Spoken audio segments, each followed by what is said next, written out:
E aí galera, continuando com a nossa saga do Dia do Julgamento, chegamos no sexto capítulo que já começa mostrando o fim do mundo com todo aquele clima de apocalipse, tanto que até os prédios estavam desmoronando. De repente, o Capitão América chega com a Jada perguntando se voltou por ela, o que na verdade foi por todos, já que os Eternos usaram sua tecnologia de transporte para levar as pessoas até sua cidade, que era o lugar mais seguro naquele momento. Com aquelas mesmas pessoas dos capítulos anteriores, podemos ver que o Tom quis ficar em casa e por isso toda a família também ficou. Mas ele viu que tomou a decisão errada. A viúva Komali viu que o prédio começou a desabar e, lembrando do marido, sentiu um alívio. Daniela decidiu entrar no portal pensando na sua bicicleta, porque é uma pessoa humilde e a bike é o seu instrumento de trabalho. Jada reparou no Kenta, que não encontrava os pais, então tentou ajudar lembrando da filha que perdeu. Star Fox, vendo aquela aproximação, comentou que ama dar abraços, mas tinha coisas mais importantes para fazer naquele momento. Noturno até comentou que deve ser ótimo ter um fã-clube, tanto que o Eterno respondeu que todo mundo pode ser amado, já que o amor é infinito. E quando o Capitão se aproximou, o assunto partiu para o tempo que podiam manter o mundo intacto. Inclusive, o Celestial pensou que mesmo tentando acabar com tudo, o mundo continuava resistindo. Continuou que tem muito do Tony nele e por isso também acredita na eficiência. Podia apenas explodir a Terra, mas o tear da realidade estava no coração dela e fora de alcance. Por isso começou a partir o planeta numa das cenas mais insanas da saga. O Star Fox entendeu o que estava acontecendo e não sabia o que fazer. Noturno e Capitão América disseram que não é o tipo de coisa que se resolve com abraço, na verdade é lutando. Dentro do Celestial, a equipe lutava com a Jean sedenta para acabar com ele. O Homem de Ferro logo disse que estavam perto do núcleo, e o Sinistro comentou que os dois ficaram insuportáveis depois do julgamento.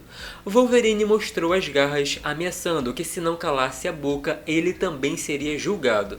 Makkari se aproximou suspeitando que alguma coisa tinha mudado, então a Jaque comentou que o Deus restaurou as barreiras mentais, e por isso a Jean não ia manipular a mente delas facilmente. Finalmente chegando onde queriam, Sinistro ficou encarregado de cuidar da entrada, e os outros deram uma olhada para ver o que fazer, mas parecia meio complicado, e a Jean só queria saber de destruir o Celestial. Para ter ideia de como a Ruiva estava brava, pensou nas habilidades da Psylocke e da Capitã Britânia para formar as armas psionicas, esperando que os 5 estivessem ativos, porque se explodissem seriam ressuscitados. Porém, a Jaque não ouviu a Cersei pedindo para parar e acertou a Ruiva pelas costas.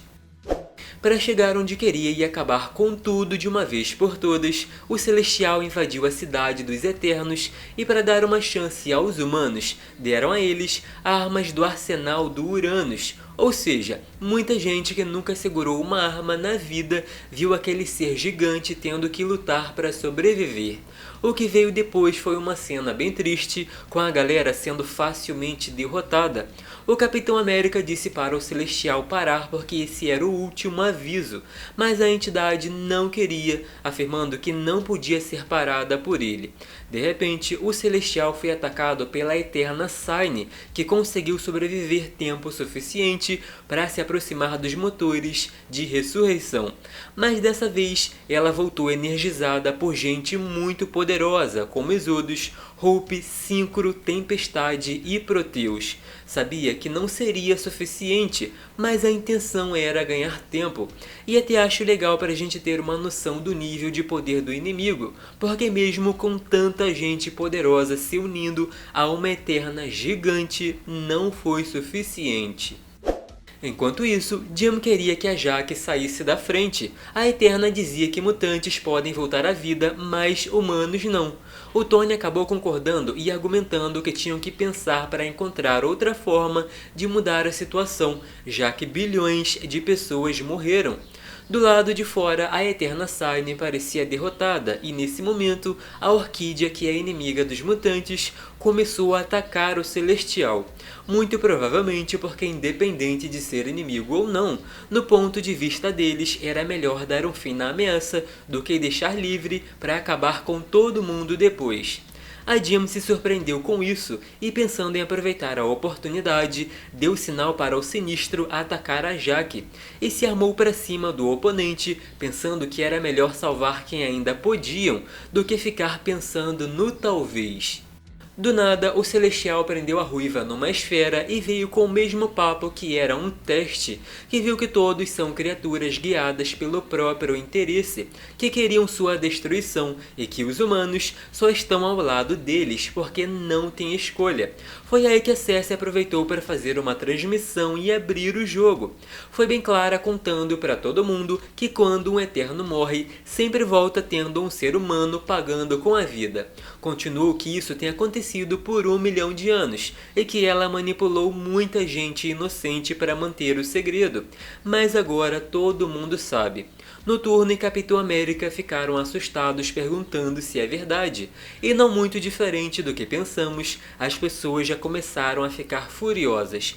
Cersei tentou mostrar que Eternos têm sim uma escolha, e como resposta foi desintegrada pelo Deus, afirmando que Eternos não deviam morrer até aquele momento. A Jaque começou a chorar e resolveu tomar uma atitude. Disse que queria um Deus melhor, e se isso era um teste, ele também estava falhando. Ao mesmo tempo que a conversa acontecia, ele continuava a destruição do lado de fora.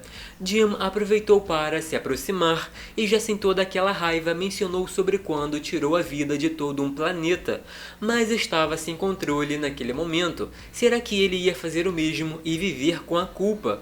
Com o tempo acabando, a entidade pensou que não adiantava mais parar, porque naquele momento tinha menos de 1 bilhão de pessoas vivas.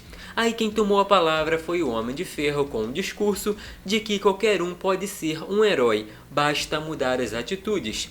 Provavelmente como modo de tentar pará-lo, porque mesmo que tanta gente já tenha partido, ainda tinham que salvar quem sobreviveu. Foi aí que o Celestial começou a se perguntar se é mesmo um deus, porque ele tinha que ser onipotente, onisciente, ter o poder de colocar tudo no lugar, e claro que algumas coisas podia fazer, outras não, e foi aí que a ficha começou a cair, que é um ponto interessante, porque a maioria dos deuses não são onipotentes, mas ele não sabia disso. Voltando sua atenção para a Jaque, que participou da sua criação, perguntou se foi digno, e com isso ela fez o sinal para baixo. Deram as mãos e um clarão surgiu. De repente, as coisas voltaram ao normal na medida do possível.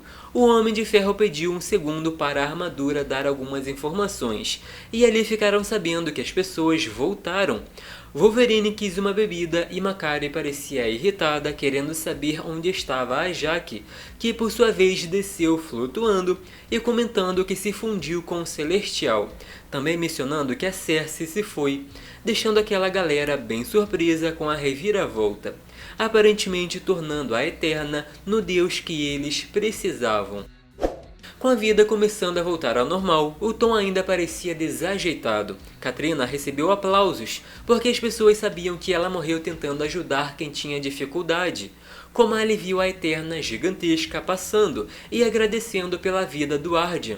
A viúva imaginou seu marido rindo com a situação e chorou aliviada, sentindo que sempre estariam juntos. Daniela voltou para o trabalho e atendeu as ligações da mãe ainda mais rápido. Jada decidiu ficar mais um tempo na cama, pensando que apenas um pé para fora seria suficiente, enquanto Kenta contou aos pais as histórias do lugar estranho e as pessoas legais que conheceu. Seus pais ficaram felizes porque existem pessoas boas, mas não contaram que tinham sumido porque também foram vítimas. Mais à frente, Zuras pediu desculpas ao povo de Araco enquanto faziam uma transmissão. De acordo com ele, os Eternos são aliados e ainda terão Uranus por 1 hora quando necessário. Tempestade ficou curiosa sobre o que aconteceu com Druig, que na verdade foi para uma prisão com o Uranus, que estava tendo ideias do que fazer com ele dentro de 1 hora. Mas como não ficariam juntos só esse tempo, tinha que pensar nos próximos 1000 anos. De acordo com Ororo, tratado é uma coisa e princípios são outras. Zuras até comentou que tem um modo de pensar diferente do Druig e deu a entender que não leva muito em conta essa história de mutantes e deviantes serem a mesma coisa. Para ele ela é humana, mas ela destacou que é mutante. Para dar uma aliviada na tensão, Star Fox disse que vai ensinar os Zuras a ser mais diplomático, e na saída deram de cara com um grupo de pessoas protestando contra os Eternos. Logo ele, que sempre foi muito amado, teve que desviar dos tomates. Dessa vez, foi o Noturno que disse que com o tempo vai se acostumar a ser tratado assim.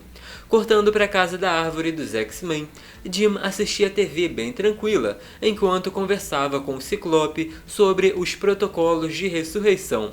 Ela resolveu começar a Fundação Fênix para ajudar os mais vulneráveis, fracos, pobres e aqueles que o mundo abandonou de alguma forma, deixando claro que sua raça trabalha muito nisso e ainda vai levar muito tempo para ressuscitar aqueles que perderam a vida nas tragédias do passado, mas vão focar pelo menos 5% do trabalho dos 5 para ajudar a humanidade. Chegando ao fim, o grupo de Vingadores comentava sobre como era estranho estar ali depois de tudo o que aconteceu, e para o Thor, a armadura do Celestial era como um troféu. Até pensaram em fazer uma tatuagem, e a Capitã disse que se ela fizesse uma toda vez que enfrenta uma ameaça cósmica, estaria toda tatuada. Depois disso, o Capitão América pediu para o Tony se achar menos, porque o Celestial foi feito baseado nele e tentou destruir o planeta. Horas à frente, Steve se aproximou da Jada, que ficou surpresa com a companhia e o café, mas ficaram conversando em meio aos escombros sobre como é o mundo e que no fim das contas não sabem definir se é bom ou se é ruim. Já aquela junção da Jaque com o Celestial dizia que não era digno de julgar ninguém, mas vai trabalhar para se tornar um deus digno, porque o lado da Eterna não vai cometer o mesmo erro. Uma espécie não pode ser julgada em apenas um dia. O julgamento está em andamento e todo dia de manhã, assim que acordamos, devemos lembrar que tem muita coisa para acontecer. Mas e aí galera, o que estão achando dessa saga que tá chegando ao fim? Deixem aquele like, se inscrevam e ativem o sino das notificações para não perder os próximos. Comentem suas sugestões e me sigam nas redes sociais. Até o próximo vídeo.